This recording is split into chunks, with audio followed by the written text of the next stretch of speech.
আসসালামু আলাইকুম বন্ধুরা, হেলদি ফুড কিচেনে আপনাদের ওয়েলকাম। তো বন্ধুরা, আবার আমি একটি নতুন রেসিপির ভিডিও নিয়ে চলে এসেছি। তো আজ আমি যে রেসিপিটি বানাতে চলেছি সেটা হলো মটর ফুলকপির ভাজি। তো বন্ধুরা, যদি এই রেসিপিটি আপনাদের ভালো লেগে থাকে তাহলে প্লিজ আমার চ্যানেলটিকে সাবস্ক্রাইব করবেন, লাইক করবেন, শেয়ার করবেন আর কমেন্টস করে অবশ্যই জানাবেন যে রেসিপিটি আপনাদের কেমন লাগলো। আর পাশে থাকা বেল আইকনে ক্লিক করে রাখবেন আমার অল ভিডিও নোটিফিকেশান পাওয়ার জন্য। তো বন্ধুরা, চলুন ভিডিওটি শুরু করা যাক। তো আমি যে আজ রেসিপিটা বানাচ্ছি সেটি খুবই একটি সহজ রেসিপি আর উপকরণ খুবই কম লাগে। আমরা তো সবাই কম বেশি ফুলকপির তরকারি বানিয়েই থাকি। তো আজ আমি কিভাবে বানাই সেটা আপনাদের সাথে শেয়ার করছি। তো সবথেকে আগে আমি ফুলকপি আর মটরশুঁটির ভাজির জন্য নিয়েছি এখানে কিছু ফুলকপি আমি কেটে ধুয়ে নিয়েছি, আর নিয়েছি এক বাটি মতো মটরশুঁটি। এটা অপশনাল, আপনারা চাইলে নাও দিতে পারেন, যেহেতু এখন শীতকাল পাওয়া যাচ্ছে তো এই কারণের জন্য আমি এখানে ব্যবহার করছি। তো আপনারা চাইলে এতে আলুও ব্যবহার করতে পারেন, তো আমি এখানে আলু ব্যবহার করছি না। আর এখানে যেটা নিয়েছি সেটা হলো কিছু আদা আমি ছোট ছোট করে কেটে নিয়েছি এভাবে, আর একটা কাঁচা মরিচ নিয়েছি, কিছু ধনেপাতা এভাবে কেটে নিয়েছি। আর মশলার মধ্যে এখানে আমি নিয়েছি এটা হলো হিং, কারণ এই সবজির মেন কাজ এই হিংটাই করবে। তো আমি এখানে হিং ব্যবহার করছি, আপনারা যদি না পছন্দ করেন তাহলে হিংটা ব্যবহার করবেন না। আর এখানে নিয়েছি এই চামচের হাফ চামচ মতো আমচুর পাউডার, এটাও অপশনাল, আপনারা নাও দিতে পারেন। আর নিয়েছি এই চামচের এক চামচ মতো ধনিয়া পাউডার, হাফ চামচ মতো মরিচ পাউডার আর হাফ চামচ হলুদ পাউডার। আর এখানে ফোড়নের জন্য আমি নিয়েছি জিরে, এক চামচ জিরে নেব আমি, আর লবণ স্বাদ অনুসারেই দেব আমি। আর এখানে আমি নিয়েছি রিফাইন অয়েল, আপনারা এটা সর্ষের তেলেও বানাতে পারেন। তো আমি এখানে ফ্রাই প্যান বসিয়ে দিয়েছি গরম করতে, ফ্রাই প্যানটা গরম হয়ে গিয়েছে। এখন আমি এর মধ্যে তেল দিয়ে দেব।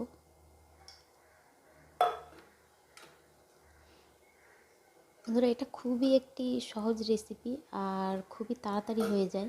আমি এখানে কোনো রকমভাবে পানি ব্যবহার করব না। আমি এখন গ্যাসের ফ্লেমটা একটু বাড়িয়ে দিলাম যাতে তেলটা একটু তাড়াতাড়ি গরম হয়ে যায়।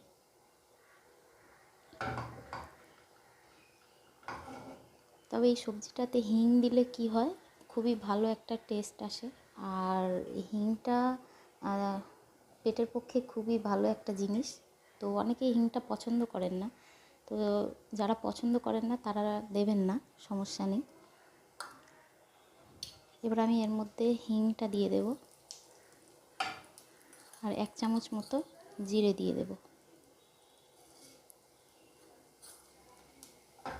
জিরেটা একটু সামান্য একটু ব্রাউন করে নেব আমি। আর আমি এই রান্নাটা সম্পূর্ণ ঢাকা দিয়ে করব, এতে কোনো রকমভাবে পানি ব্যবহার করব না আমি। আমি এখানে যেহেতু অল্প একটু ফুলকপি নিয়েছি তো এই জন্য আমি কম মশলা ব্যবহার করছি, আপনারা আপনাদের পরিমাণ মতন দেবেন। এবার আমি এর মধ্যে যে আদাটা কেটে রেখেছিলাম সেই আদাটা দিয়ে দেবো, আর হালকা একটু ভেজে নেব। আমি এখানে কেটে নিয়েছি আদাটা, আপনারা চাইলে এখানে ঘষেও নিতে পারেন।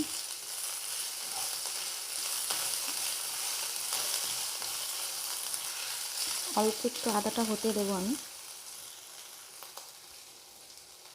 তো হালকা আমি আদাটা ভেজে নিয়েছি, এবার আমি যে মশলাগুলো এখানে রেখেছিলাম সেই মশলাগুলো দিয়ে দেব। আর সাথে আমি এক চামচ মতো লবণও দিয়ে দেব। এবার আমি মশলাটাকে সামান্য একটু ভেজে নেব, মানে 1 মিনিট মতন একটুখানি ভেজে নেব। তারপর আমি ফুলকপিগুলো এর মধ্যে দিয়ে দেব।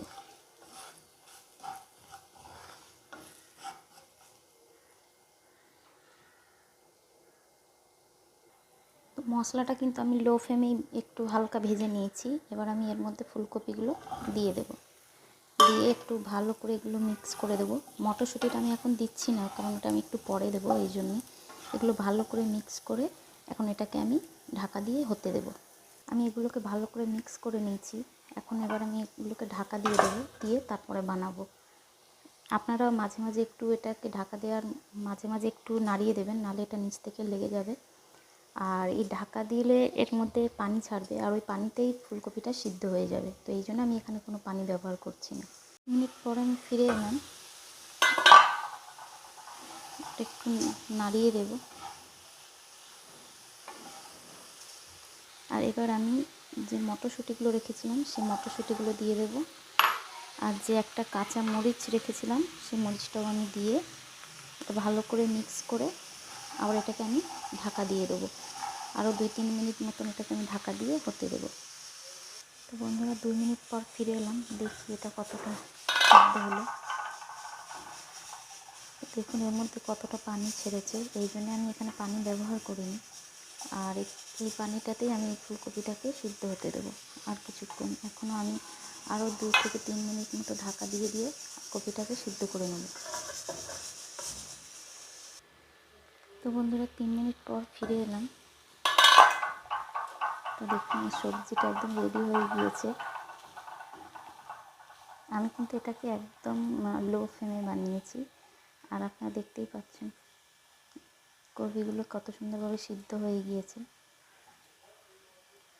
সবজি আমার রেডি হয়ে গিয়েছে।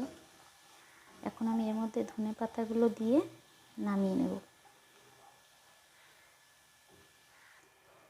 তো দেখুন বন্ধুরা কত তাড়াতাড়ি আমার ফুলকপি আর মটরশুঁটি ভাজি রেডি হয়ে গিয়েছে, আর কত সুন্দরভাবে রেডি হয়ে গিয়েছে। তো আপনারাও এভাবে বাড়িতে বানিয়ে খাবেন, আর কমেন্টস করে অবশ্যই জানাবেন রেসিপিটি আপনাদের কেমন লাগলো।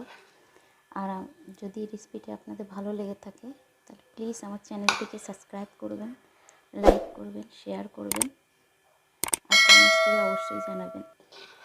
তো বন্ধুরা দেখা হচ্ছে নেক্সট ভিডিওতে।